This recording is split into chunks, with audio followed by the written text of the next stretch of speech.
aveugle complètement, enfin, on aveugle les Français sur les origines de l'islamisme. Qui est à l'origine? Qui a armé en 1979 les talibans contre la présence russe en Afghanistan? Qui a approuvé le djihad? Qui ensuite finance et a financé tous les mouvements musulmans islamistes? Qui s'est ingénié à détruire tous les pays laïcs, les régimes laïcs du monde arabo-musulman qui s'inspiraient, à la suite de la Turquie d'Atatürk, du modèle français? Oh, je ne dis pas que c'était des régimes formidables, mais enfin le parti Baas en Irak, en Syrie, le régime de Kadhafi, c'était des régimes laïcs.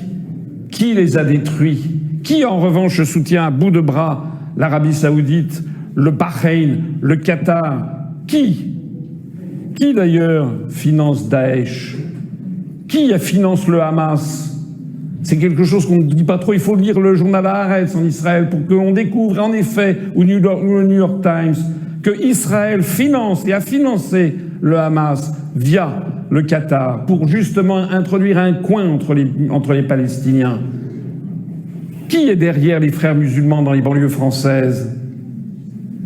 C'est donc une façon tout à fait vicieuse de détourner l'attention des gens. Je ne dis pas, bien sûr, que je suis pour les attentats, mais en pointant du doigt un autre ennemi que celui qui, en fait, tire les ficelles.